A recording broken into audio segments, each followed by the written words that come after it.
네, 이번 시간은 그 비행기가 어떻게 만들어지는지 생산 과정에 대해서 이해하고 또한 그 비행기의 무게를 어떻게 하면 가볍게 하는지 그 방법에 대해서 같이 공부해보는 시간을 갖도록 하겠습니다. 라이트 형제의 비행기보다 무려 300년이나 먼저 우리나라 하늘에 비행기가 떴다고 합니다. 이 비행기는 바람을 타고 공중을 날아다니는 수레로 비거 또는 비차라고 불렸고 임진왜란 때 진주성 전투에서 사용되었다고 합니다. 이러한 비차는 그림에 보시는 것처럼 새 날개 모양의 가죽술에 사람을 태워서 바람을 일으키며 날았다고 하는데요. 자, 그러면 요즘 비행기는 어떻게 만드는 걸까? 이렇게 무거운 비행기를 가볍게 하기 위해서는 어떻게 해야 되는지 우리가 다 같이 한번 살펴보도록 하겠습니다. 오래전부터 우리 사람들은 하늘을 날기 위해서 정말 많은 노력을 했습니다. 그런 역사적인 내용들을 잠시 좀 보시면은 여러분 잘 아시죠? 레오나르도 다빈치는 새의 날개를 모델로 해서 비행기를 설계를 했습니다. 물론 그 새를 모델로 한 비행기와 나사의 원리를 이용한 나이트, 헬리콥터를 스케치를 하였는데 물론 이제 이것은 연구에만 그치고 실제로 날지는 못했다고 해요. 그 다음 더 나아가서는 이제 열기구를 만들어서 공기를 부피를 팽창시켜서 가볍게 만들어서 하늘을 날고자 하는 시도를 했었습니다. 즉 1783년에 몽골피해 형제의 열기구로 잘 알려져 있죠. 물론 이제 불을 피울 때 재가 하늘 높이 날아가는 것에서 영감을 얻었다고 해요. 이렇게 해서 하늘로 날린 열기구는 9km 8.30에서 인류 최초로 2인 비행에 성공을 했다고 합니다. 25분가량 비행을 했다고 합니다.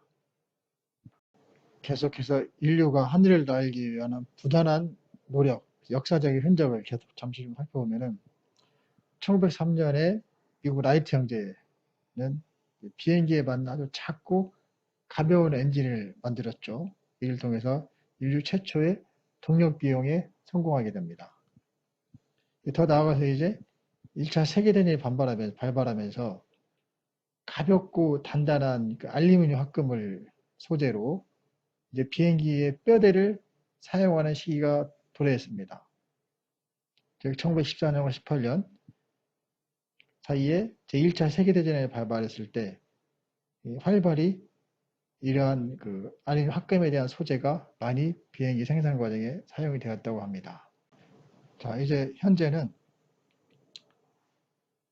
과거와 달리 다양한 항공기의 구조에 사용되는 재료와 다양한 제작 기법을 항공기에 적용하고 있습니다. 이제 가장 중요시하는 부분이 항공기 제작할 때 무게를 줄이는 겁니다. 무게를 줄일 수 있도록 부품 모양이라든가 구조를 바꾸거나 또 보다 가벼우면서도 튼튼한 신소재를 개발해서 항공기 생산에 적용하고 있는 추세입니다. 네, 비행기 생산 과정에 있어서 중요한 거는 비행기는 무조건 가볍게 만들어야 한다는 겁니다.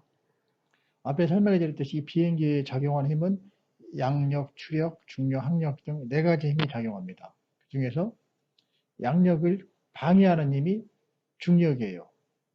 그렇기 때문에 양력은 최대한 중력을 덜 받는 게 비행기가 하늘을 나는 데 있어서 굉장히 많은 도움이 됩니다. 그러기 위해서는 중력의 영향을 적게 받기 위해서 비행기 무게를 최대한 가볍게 해야 한다는 겁니다. 더 나아가서 이런 비행기 무게를 줄이면 실질적으로 사용되는 연료 소모량도 줄어들게 되고 아울러 이착륙 속도라든지 거리가 감소되고 비행 속도가 빨라지는 등 안전 운항에도 매우 도움이 되겠죠. 또한 공해 물질을 덜 배출하게 되고 또 환경 보호에도 일조를 하게 됩니다. 자, 이러한 요인들로 인해서 비행기는 최대한 가볍게 만들어야 된다. 제 굉장히 중요한 사실이라고 강조를 드리고 싶습니다. 비행기가 잘 날기 위해서는 가볍게 만들어야 한다는 걸 앞에서 강조를 했는데 그러기 위해서는 첫째, 사용하는 소재를 가볍고 단단한 걸 제작해서 사용해야 되겠죠. 과거에 나무, 즉 목재를 소재로 해서 만들던 비행기는 1930년대가 되면서 경금속인 알루미늄을 쓰기 시작하면서 더 강하고 빠른 항공기를 만들게 되었다고 해요. 그 이후로도 지속적인 연구를 통해서 무게를 최소화하고 강하고 다양한 형태의 변형이 쉬운 새로운 복합 소재, 즉 타이타늄 합금이라든지 드루알루민, 즉 알루미늄과 구리, 아이언 또는 마그네슘이 섞인 거가 되겠죠. 또는 기타 항공기용 복합재, 섬유공학, 플라스틱 등에 대한 연구가 지속되고 있습니다. 여러분 잘 아시는 그 보잉 787 같은 경우도 동체의 85% 이상이 복합 소재를 사용해서 제작이 되었다고 합니다. 이렇듯 항공기에 적용되는 소재는 어떻게 하면 가볍고 단단한 소재를 개발해서 이렇게 가볍게 만들어서 항공기가 중력을 덜 받고 양력을 많이 받아서 하늘을 날아갈 수 있는 비행기를 만들까 하는 데 중점을 두고 지속적으로 연구 개발 중에 있습니다. 비행기를 잘 날도록 가볍게 만들기 위한 방안으로 저는 특별한 내부 구조를 사용하고 있기도 합니다. 즉 그림에 보시는 것처럼 육각형을 늘어놓은 형태, 즉 허니컴 구조를 사용하는데 이런 허니컴 구조로 복합재를 만들어 놓은 것을 허니컴 코어라고 합니다. 이러한 구조물은 속이 비고 제작 시 두 면이 금속판 또는 복합재로 고정되어 있기 때문에 속이 비어 있지 않은 구조물보다 초경량이면서 가볍겠죠. 그럼 강도는 수십 배 이상 높고 소리나 열을 차단하는 성도 좋아서 보통 비행기의 동체라든지 날개 그리고 인공위성 옆에도 이용되고 있습니다. 지금 보시는 것처럼 그 사진에 있는 것처럼 수리온 또한 이런 허니컴 구조를 사용해서 수리온 외피를 제작을 하였습니다. 네, 보시는 그림은 그 카이에서 만든 우리나라 헬리콥터 수리온입니다. 보시는 것처럼 수리온 또한 무게를 줄이기 위해서요. 첨단 복합 소재를 수리온 다양한 구조물 곳곳에 복합 소재로 사용되어 있는 모습을 볼 수가 있겠습니다. 이렇게 첨단 복합 소재를 사용해서 헬기의 무게를 최대한 줄여서 단단하고 튼튼하게 가볍게 만드는 것입니다. 자, 비행기를 가볍게 만들기 위한 세 번째 방안으로는 이 비행기를 생산할 때 사용되는 부품의 모양을 변경해서 무게를 줄이는 것입니다. 즉, 이러한 부품의 무게를 줄이기 위해서 설계를 다시 하거나 필요없는 부분은 제거하기도 하고 여러 개의 부품을 하나로 합쳐서 결합절에 쓰이는 볼트라든지 너트의 무게를 줄일 수도 있습니다. 뿐만 아니라 최신 요즘의 항공기들은 동체는 아예 동체를 일체형으로 만들기도 한다고 해요. 다음은 제작 과정에서 비행기의 무게를 줄이는 방법으로 네 번째는 화학 반응을 일으켜서 금속을 깎아내는 원리입니다. 즉 케미컬 밀링이라고 하죠. 이게 항공기를 제작되는데 사용되는 재료는 아주 단단하면서 가공하기 쉬운 금속을 사용합니다. 특히 산이라든지 염기, 다른 금속과 화학 반응을 통해서 이게 얇은 면이나 곡면과 같이 기계로 가공하기 어려운 부분의 두께를 얇게 만드는 등 이러한 방식을 통해서 가공을 해서 기존의 무게보다 훨씬 줄여서 비행기 부품을 만들어서 비행기 생산하는 과정에 적용이 되는 겁니다. 이러한 그 화학 반응을 케미컬 밀링을 통해서 여러분 잘 아시고 TOC의 외부 외피 무게를 최대 35% 정도까지도 줄일 수 있다고 해요. 아주 대단한 방식이고 비행기 제작하는데 꼭 적용되어야 될 기술이고 방식인 것 같습니다. 자, 이러한 그 무게를 줄이는 방식이 TOC에서는 어떤 방법으로 사용되는지 잠시 좀 찾아보도록 하겠습니다. TOC 같은 경우에도 앞부분이라든가 다양한 부분에 허니컴 구조, 즉 허니컴 코어를 이용한 복합재를 제작해 사용을 하였고, 또한 그 꼬리날개 스킨의 복합 소재 탄소 FRP를 또 사용을 했죠. 또 그 이외에도 동체 여러 부분에서 아까 말씀드렸던 화학 반응, 케미컬 밀링, 화학 반응을 일으켜서 부품의 무게를 줄이는 방식으로 다양한 곳에서 방법을 사용해서 TO10 제작 과정에도 적용을 하였습니다. 이제 본격적으로 비행기가 생산되는 과정을 순서대로 한번 알아보도록 하겠습니다. 우리 첫 번째는 비행기를 만들기 위한 생산의 준비를 해야 될 것이고, 두 번째는 이제 부품에 대한 생산, 세 번째는 생산된 부품을 조립하는 구조, 섹션별 조립을 하게 되죠.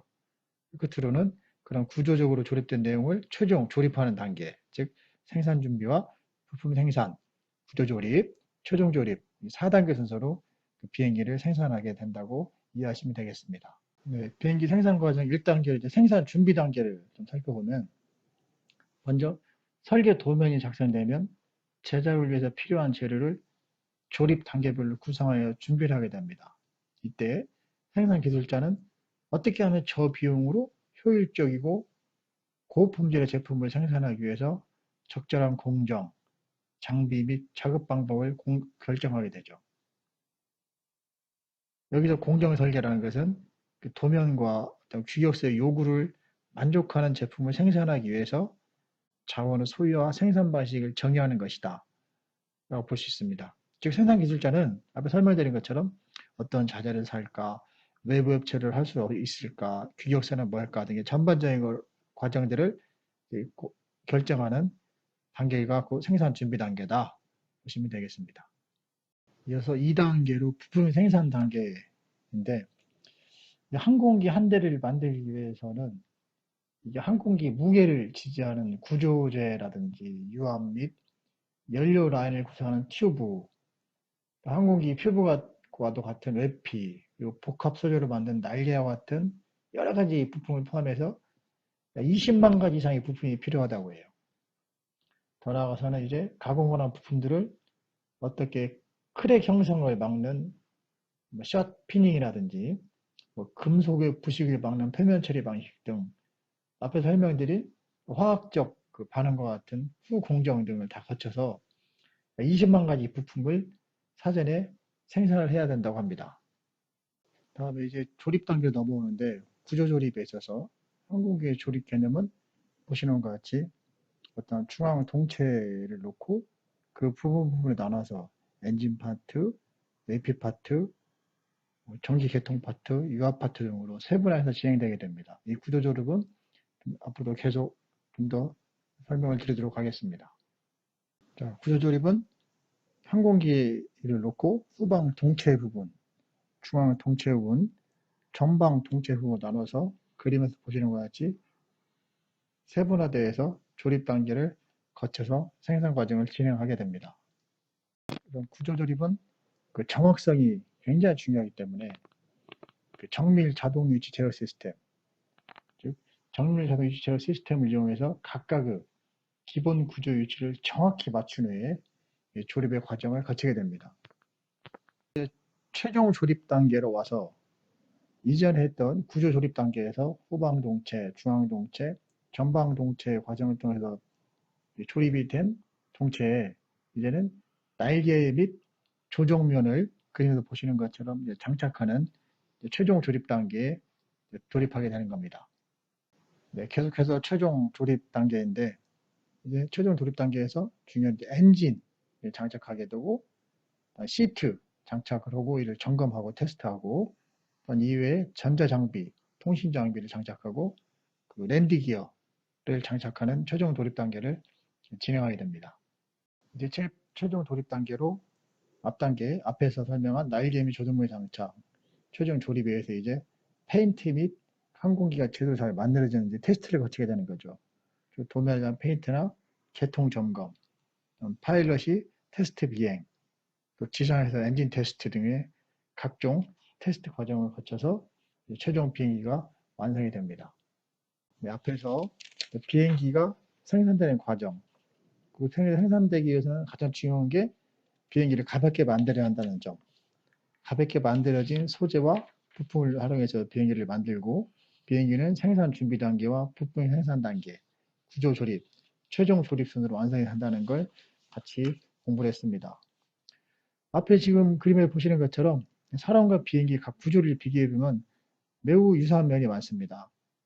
레이더 같은 경우는 사람의 눈과 귀의 역할이 되고, 조종석은 전자장비로 이루어지기 때문에 사람의 두뇌, 엔진은 심장과 같은 역할을 한다고 보여집니다. 자, 앞에서 이렇게 비행기 생산 과정에서 이해를 했는데 이제 좀 더 자세한 내용은 여객기가 만들어지는 과정을 동영상을 보시면서 좀 더 잘 이해할 수 있도록 하겠습니다.